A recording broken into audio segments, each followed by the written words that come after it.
Now, bringing you the very best in New Hampshire-based local music on IPMNation.com and 100.1 The Planet, this is Local Outbreak.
Just wanted to let that fade out. That's so cool. That is, it's pretty intense. That's Short-Term Solution. The band is The Gray Curtain, and we've got Dennis and Troy. We're going to speak with them in just a moment. Welcome, everybody. If you are listening live on Saturday, we have entered hour number 2, numero dos, of Matt Connerton Unleashed, and we are live from the studios of WMNH 95.3 FM in glorious Manchester, New Hampshire. Today is Saturday, October 4, 2025. Jenny is here, of course, at the news table. Present and accounted for. And let's talk with these guys. Dennis, you've been on the show before, of course. Yeah. You've been on a couple times now, right? I've been on the show with you guys twice. One in person, one over the phone. Oh, that's right. That's right. Yes. Yeah. And Troy, this is your first time here, right? Yeah. Thanks for having me. It's great to be here. This is actually the first time on the radio. No kidding. Yeah. Really cool to be here and well, have welcome. this experience. Thank you. What do you do in the band? I play guitar. Okay. Yep. Okay. Excellent. So the song we just heard, Short-Term Solution, is that new? Is that a new single? Or No. Short Term is part of the first album, Shadow of a Man. Okay. Came out around 2014, 15, 16. Okay. And it's one of the older tracks. Yeah. Now, what is the meaning of that song? Because obviously, I mean, there must be a reason that you chose that for today. That was one of the ones you sent us. Well,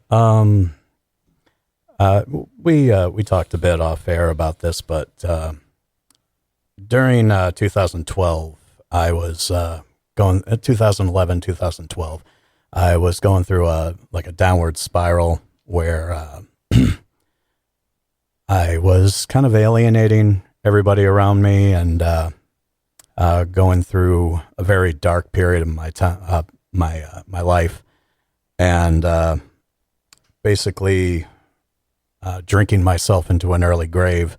The entire album, Shadow of a Man, is based on that time where I would get up in the morning drunk, start drinking, go over to the bar, spend most of my money at one bar until they told me to leave, go to the next bar in my hometown, drink until they told me to leave, go home, pass out, wake up, do it all over again. Yeah. And I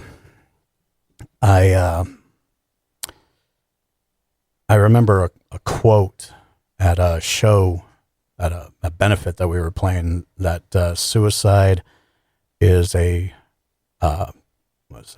permanent solution to a short-term problem. Mm-hmm. And that's kind of what kind of jolted that song into existence. Okay. Because drinking was always my short-term solution to getting through the day. Because the moment I would sober up, I'd have to face reality, and I didn't want to do that. Right. But luckily, this album, this project has helped me in a lot of ways get through a lot of my demons. Mm-hmm. I still suffer a lot of days, and unfortunately, people around me, thankfully, have a lot of tolerance for that. Yeah. I guess that's the word. I'm tolerated by a lot of people in my life. We love you, Dennis. Thanks, man. I was going to say, you're obviously, valued and loved, I mean, it's not tolerating you. It's, obviously these people care for you a great deal. And it's definitely like that album in particular. It's like, it gives a voice to all these problems that a lot of people have in their lives. And it's that the throes of addiction and, mm-hmm. and just getting through it like that. Yeah, absolutely. Do people come up to you at shows or contact you online who've listened to this music and kind of reach out and say, hey, I can relate to this, or this has helped me in some way? Or Yeah. I when it first came out, it not so much. I don't know what happened. Maybe the environment has changed over the last few years, where talking about mental health has become okay. Yeah, I think it's much less stigmatized than it used to be. That's the word. Yeah.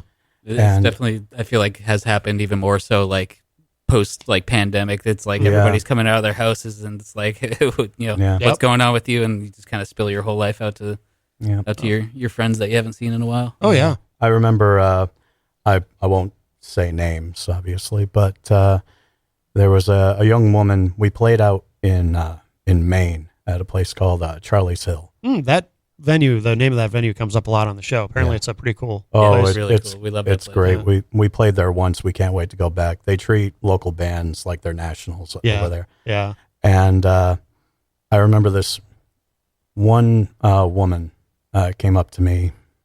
Couldn't have been 21 yet. And when I'm on stage, I like to let people in the crowd, whether they need it or not. I just want them to know that if they feel isolated, if they feel alone, come to me. Mm-hmm. Because I know what that feeling feels like. I know what it feels like to isolate yourself. Yeah. Whether it's on purpose or because, you just don't have anyone to talk to. Yeah. And I had the chance to talk to her, and she told me how she was having suicidal ideations and she couldn't escape it no matter how hard she tried. And we talked for a good 3 hours. And when I just remember her face when she approached me, mascara coming down her face. And after she walked away, I noticed were you still there, Troy? I might have left before. There was a line of like probably 5, 6, 9 people wanting to talk. 3:00 in the morning. I'm still out in Maine talking to people. Yeah. My friend John, who came with me, John Foley, shout out to John. Shout out to Foley. Yeah. He came with me, and I think it was like 8:00 in the morning. We finally got back to the Worcester area where we're from. Yeah. And I don't know how to explain it, but I felt like so much lighter. No kidding. And I felt like I had actually done some good. Yeah. Not just for myself, not just to spread a message of self-awareness and making it okay to talk about these things. Mm-hmm. But I have always, in my heart, I always want to help people. I always want to let people know that it's okay to not be okay. Right. As cliche as that saying has become, it's true. And it's the reason why it's become cliche is because, it's important to have that in your head. Mm-hmm. Mm-hmm. And that's really where our music stems from. I talked to you about this the last time I was here. All of our music is based around a town called the Town of Apathy. And I created that after reading, or not even reading, listening to a quote from Henry Miller that said, the best way to get over a woman is to turn her into literature.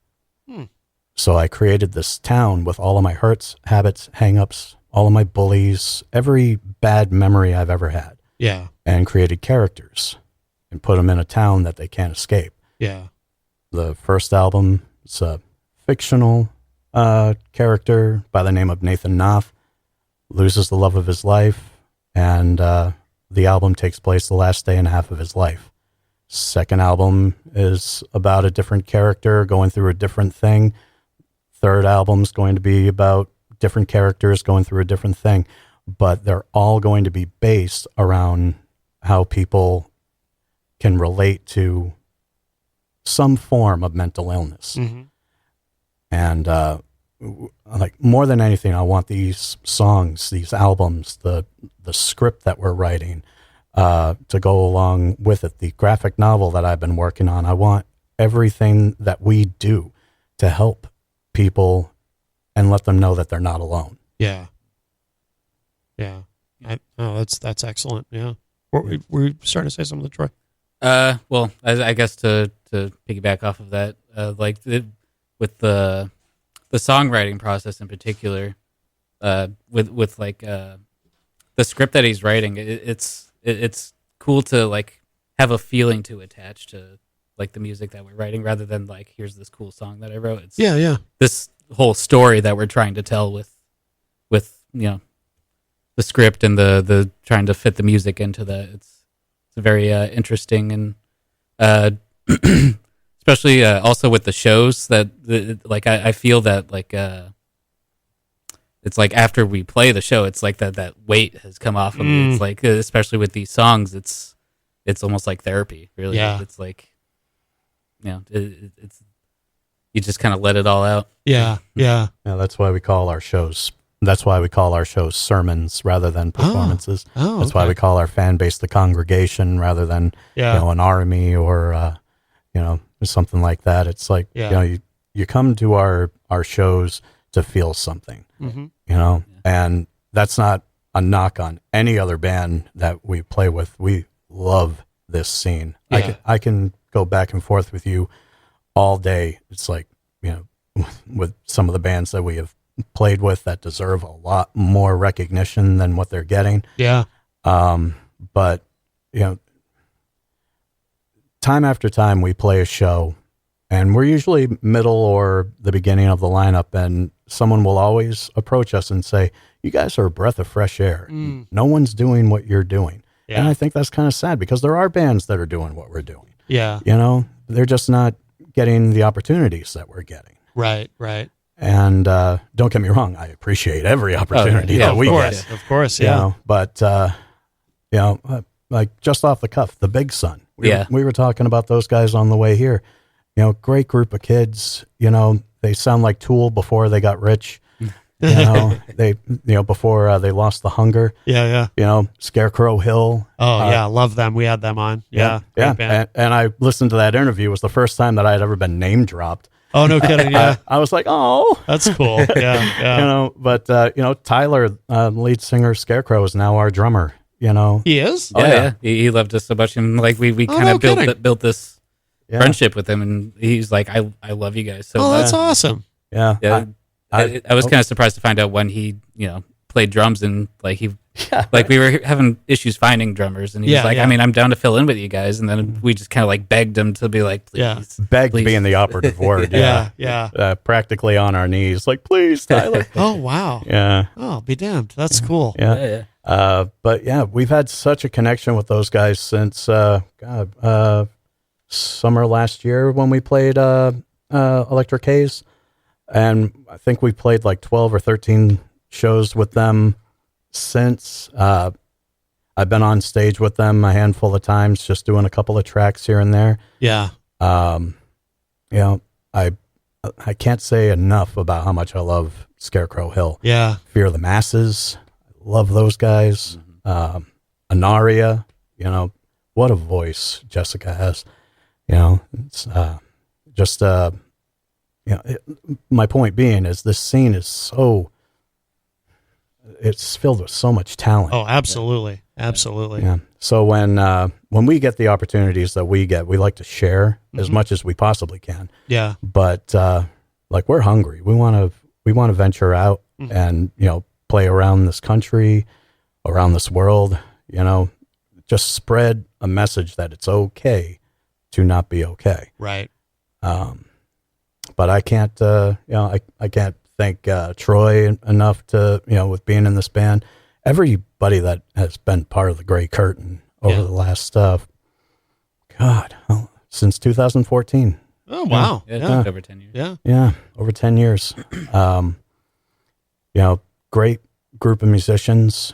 Obviously parted ways for one reason or another. Sure. But I can't say enough good things about everyone who has taken part of this journey with me over the last 11 years. Yeah. Just now, how did you guys come to work together? Oh, you want to take this? So oh my God, how far back do I go with this? Okay, so a band that I was in a long time ago, Fatal Defiance, we had actually played at the Bungalow before it closed down. I'm happy that that's actually coming back. Oh. But I'd played a couple shows with our bass player, Sean, his band, Inman. Okay. So we kind of got to know each other through that. And then a few years later, like we started, like, hey, do you want to try to get something together here and work on some stuff? And then a few months after that, he makes a post on Facebook like, hey, any of my friends that play guitar are interested in joining a band. I was like, hi. And he's like, yeah, check out Grey Curtain. We were looking for guitar player. I guess he was going to play guitar before, but wanted to play bass. Yeah. So yeah, I checked it out, and I like fell in love with the music instantly. So Yeah. it's like there was something very special about this band that I just really wanted to be part of, and really happy to be part of it. Yeah. So thank you, Dennis, for that. So were you there from the beginning then? So are you an original member or? No. I joined, God, probably 2 years ago almost. Oh, okay. So Yeah. you're relatively new then. Wow. Yeah, oh, yeah. Okay, gotcha. I'm the only original You're the member only- left. Okay. Yeah. Is it has it been challenging at all over the years with, like you said, people come and they go. I mean, has that been a challenge for you, or has it been relatively easy to find people who fit the project, or? Honestly, in this area, it's very tough. And again, I'm an eclectic music lover. Yeah. So this is but this scene is mostly metal, and at least what I've seen. And our friends in the metal community like to make it very known to us, we are not a metal band. Right. And it's like, yeah, I know we're not. So it's difficult when it's like, okay, I need my eclectic musician friends to come and do this project with me that already has 2 albums worth of music. And some musicians, they don't want to do the whole theme album, Right. the whole concept album thing, so they bow out as well. Some musicians, like Tyler, are in multiple bands. Yep. So it's tough, and especially after someone leaves. So I started this band with Jim Miller, and when I got the opportunity to play at Foxwoods, it was our first show. He was the first person I called. I became very close with him over the past, the next almost decade. Yeah. And it really broke my heart when he, his brother, and our drummer at the time, Sean, different Sean, all left because Wait, they all left at once? they all left at once. Oh my God. Yeah.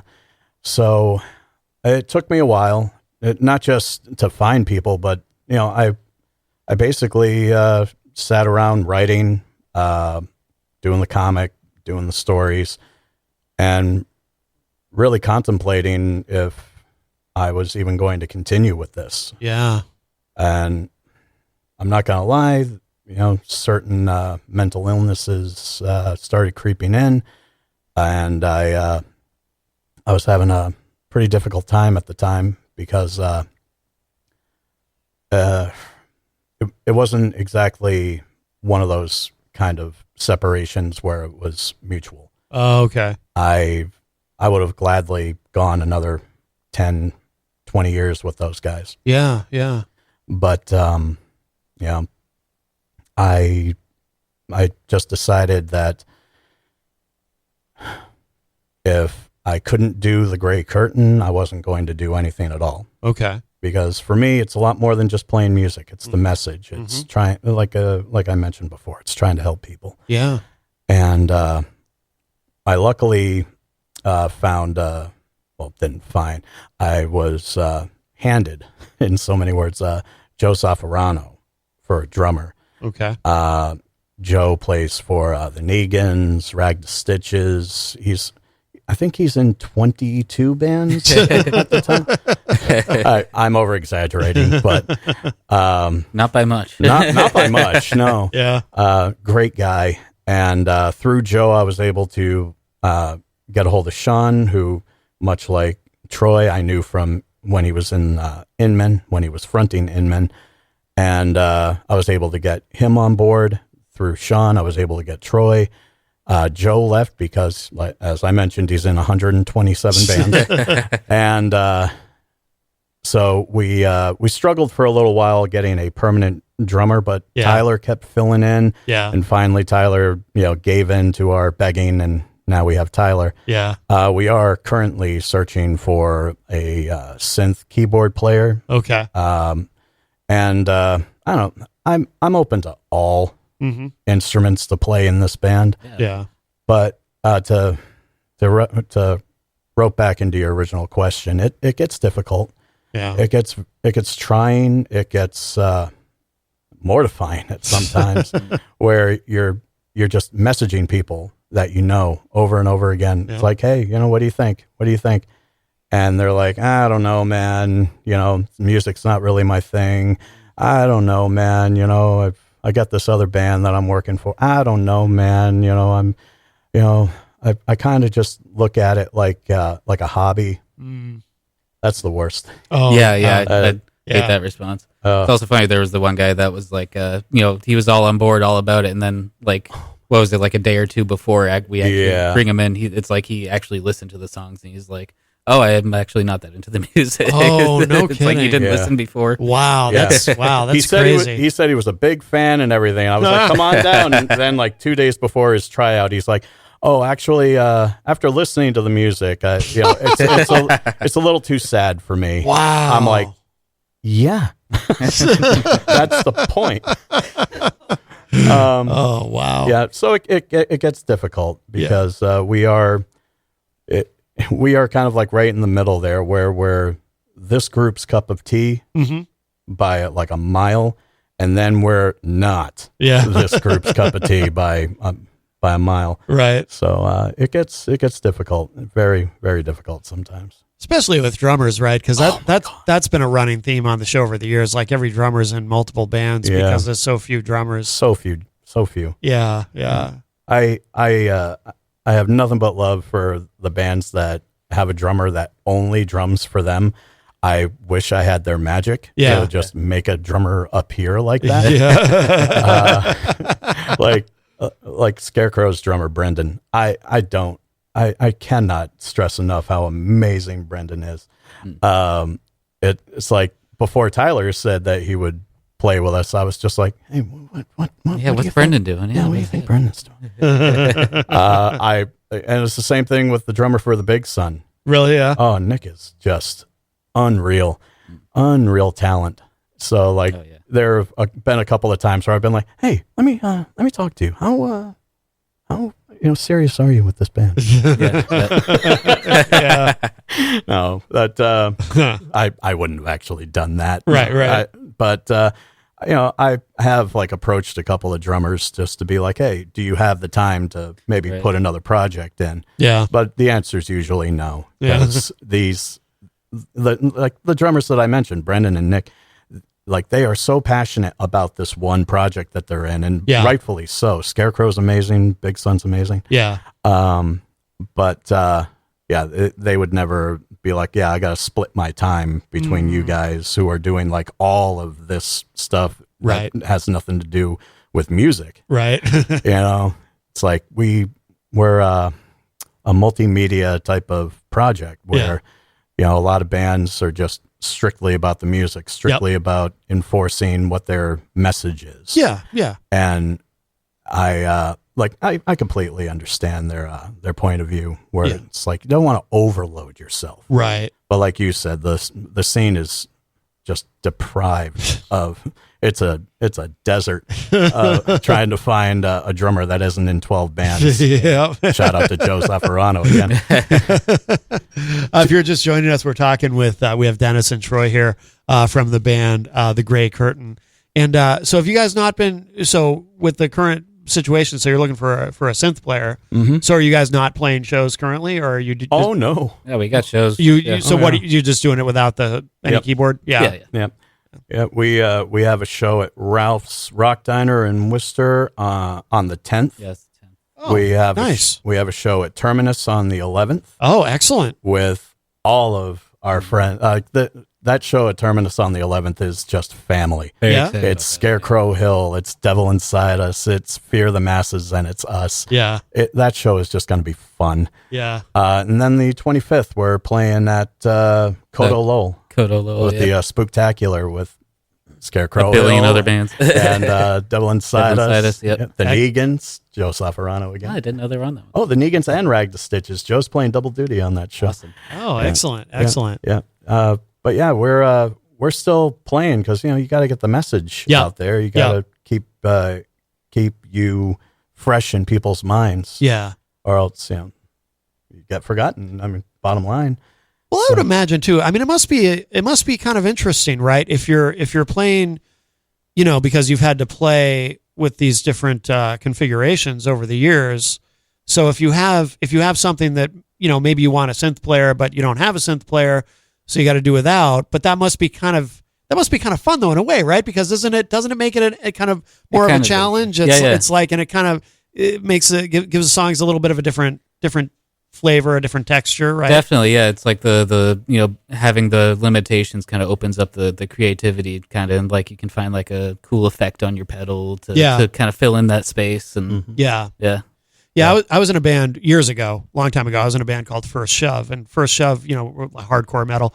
We'd always been a 5-piece, and because we had 2 guitar players, and we had a guitar player leave, and just Rich Burke, who was he was the only original member of the band at that point, so he was kind of the de facto leader. So we all kind of looked to him, and he said, "You know what? I don't think we need to replace Dave. Let's just be a 4-piece." Mm-hmm. So we just tried it, and First Shove had never been a 4-piece, and it was kind of fun actually. Yeah. I mean, it kind of changed the songs a little bit because he didn't have the 2 guitars, right? Yeah. But it sounded a little stripped down. I don't know. We all kind of liked it. We played a show, and it was like, "Oh, this is okay. We can do it this way for a while." Yeah. There's particular few songs, especially like where you kind of take the keyboard out of it. It definitely, like you said, strips it down and kind of gives it more of like a raw kind of feeling to it, and kind of brings it to a whole other place. Yeah. There are a few songs actually that Troy and Sean have kind of modified so that part of what the synth player would be playing is part of what they're doing. There you go. Yeah. But it's definitely a lot of fun now that it's they're learning the old material, but we're also moving towards writing new material. Yeah. Recording new material. It's honestly, I know I'm going to sound redundant here, but I cannot thank the people that are involved in keeping this thing going enough. Like even right down to like Eleanor from Terminus, who hooked us up with you guys a year ago. Yep. Like people that just, it's like, these guys need, or, dare I say, deserve an opportunity. It's like, check these guys out. I cannot stress enough, like how thankful I am for him, for Sean, for everybody. Yeah. Everybody down the totem pole. John Foley for giving us a place to play. Oh, yeah. My script writing partner, April, right down to my kid. Yeah. My kid, Killian, all these people just keeping me going, keeping me afloat, keeping me above ground, as it were. There you go. Yeah. So you're script writing. So tell us more about that. Is that the graphic novel you were talking about, or? No, they're 2 separate things. Oh. The graphic novel is going to be a comic book based on the Town of Apathy, which is the storyline that the albums are based on. Yeah. But the script is basically almost like a episodic thing where, Pipe Dreams, it becomes a show. Mm-hmm. All about the Town of Apathy. Oh, okay. And we'll include not just our music, but we want to include like other musicians from this area, like some of the bands that we mentioned. But yeah, the script is basically if my wildest dreams come true, it'll be a TV show. Okay. Yeah. Okay. Excellent. Outstanding. Why don't let's play a track. I wanted to sneak this in. This is so selfishly, this is my personal favorite of all the great, and I've listened to everything. I've listened to everything that's available online. This is my personal favorite, Burn That Bridge. What can you tell us about this? Well, actually, this song was written by the Miller Brothers and Sean Donnellan long before they met me. I wrote the lyrics. The lyrics. Yeah. But they basically had like the whole foundation. And when they told me what the title was, I was like, well, this is going to be perfect for the Florist album. Yeah. And, we just took it from there. All right. Yeah. All right. Let's give this a spin. This is such a great song. So it's called Burn That Bridge. It's from the album The Florist, and this is The Gray Curtain.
I love it. That is Burn That Bridge. The band is The Gray Curtain, and we have Dennis and Troy here with us live in studio.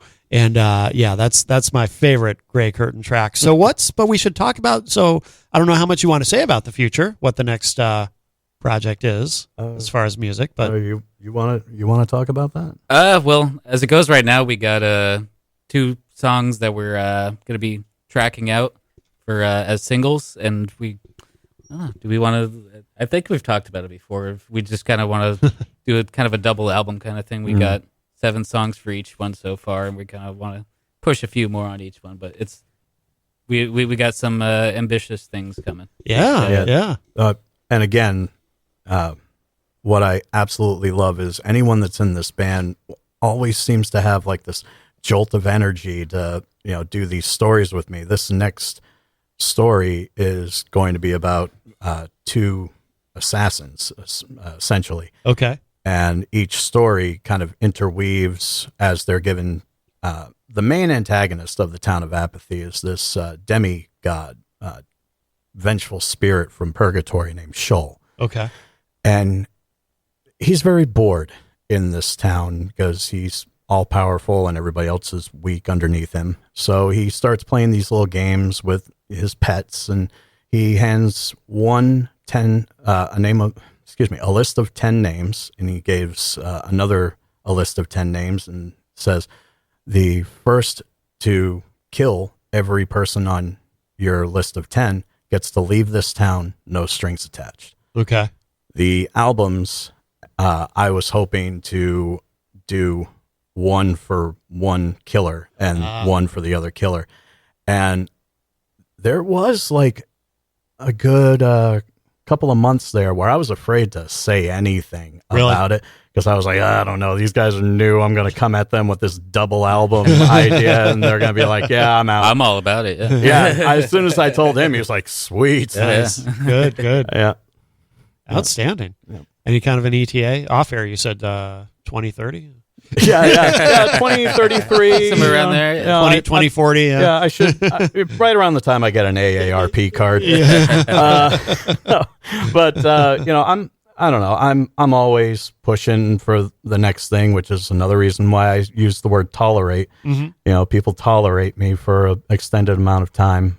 Because I'm always like, hey, we got to keep going. We got to keep pushing forward. We got to, where are you at with this?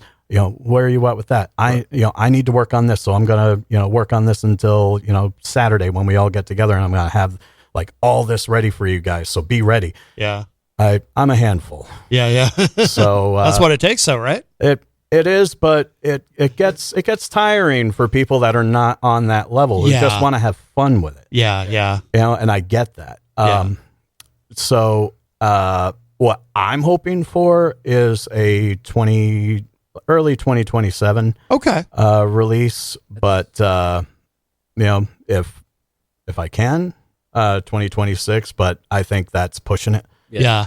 I definitely want to like have all the songs written and together by the end of 2026. But I think that's pretty achievable. Yeah. I think you're right. Have all the songs ready by the end of 2026, and then record and get everything out. Hopefully, have the graphic novel to go along with it. I've said that for the last 2 albums, and none of them have come out yet because it's just me. Yeah. I would love to have a team of artists helping me out with this. Even with the script, I didn't have I had like a couple of pages here, a couple of pages there, but my brain is my worst enemy, as we've talked about. So a lot of times I would get like a couple of pages in and just shut down. All it took was one person to be like, all right, tell me the story, campfire style, go. And we're nearing 1,000 pages. No kidding. Wow. Yeah. Okay. Excellent. I'm hoping to do that with the graphic novel and, the next album, there's 20 chapters to this Town of Apathy storyline. So I'm hoping before the cancer takes over and I can't do this anymore, I'm hoping to get it all out. Yeah. So, and I guess that's another reason why I push so hard, for like a timeline. Yeah. No, that makes sense. Well, speaking of time, the time does go quickly. Oh my goodness. So before we are going to play one more song to finish out the segment. But I want to make sure remind us when the next show is or the next couple of shows, and also where is the best place for people to go online to keep up with everything that the Grey Curtain is doing. We got Ralph's Rock Diner in Worcester on the 10th, and then Terminus on the 11th. Excellent. And Excellent.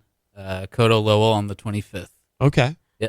And then, selfish plug, I have an art show at Terminus on the 17th. Oh, you do? Yep. Oh, wow. Yep. Eleanor's allowing me to, for the first time ever, put my art up for display.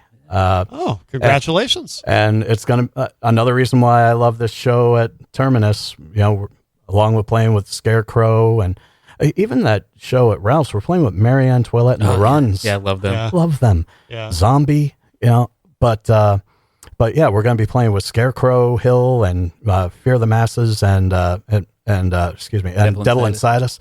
And my art is going to be down the hall, hanging on the wall. Fantastic. Yeah. The 17th will be just a strict art show, and but you have the art hanging up all month long. Yep, the art will be hanging up all month long. Outstanding. Yep, 31 pieces. But the best way to listen to us, we have a Spotify page, Apple Music, Bandcamp. We're on all YouTube, streaming platforms. Yeah. Okay. Except Amazon. I noticed that we're not on that. But every other streaming platform, we're on it. Yeah. We should tell people how to spell Grey, because it's two ways to spell it. Yes. We talked about this at the GOAT before we came in here. Yeah. It's Grey. It's the old English spelling. A lot of people will spell it with an A, and the search comes up with just a bunch of physical gray curtains. I can't find you guys anywhere. Yeah. That's one of the few words in the English language. You can spell it either way, and it's considered correct in American English. Yep. Well, very good, guys. Thank you so much. And we're going to close out the segment with, so we're going to call this Pee Drunk Outside of Bars Leaving Voicemails. That's not quite the actual title. I can't apologize enough for that. No, nothing to apologize for. But people can figure out what the P word actually is. But it's anything we should know about this before we hear it? Or basically, in real life, I lost the love of my life because I was a very difficult person, suffering from addiction. And in the story and in real life, this is about a particular incident where I was outside of one of my favorite bars, leaving voicemails in a particularly inebriated state. Okay. So we're going to close out with this. And if you are listening live on Saturday, coming up in the next hour, we've got Ryan Redwood. He's going to be joining us via WhatsApp from the UK, talking about his new single. And then in the final segment of the show, we have the Fods. I think they're from New York, but they're going to be joining us online as well. So we do have a lot left to go, but we're going to close out this hour with this Pee Drunk Outside of Bars Leaving Voicemails from the Grey Curtain. And Dennis and Troy, thank you again so much. Thank you for having us. Thank you, Jen. Absolutely.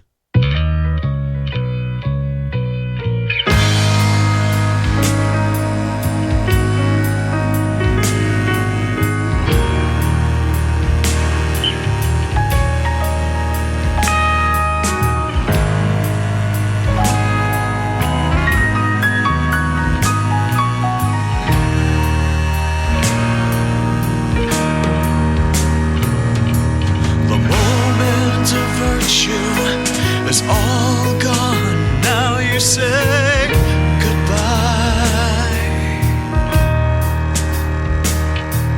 The moment I hurt you, the moment that I lost my mind.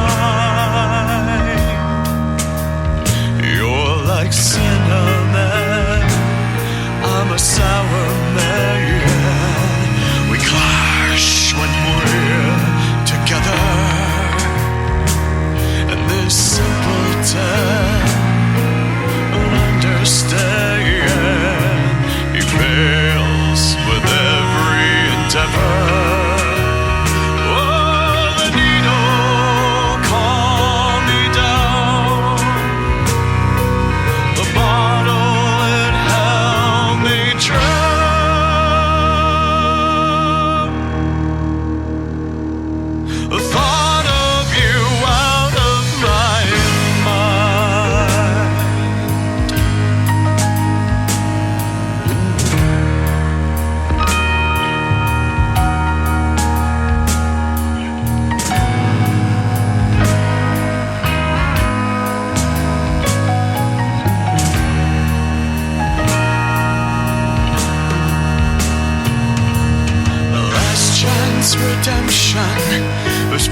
of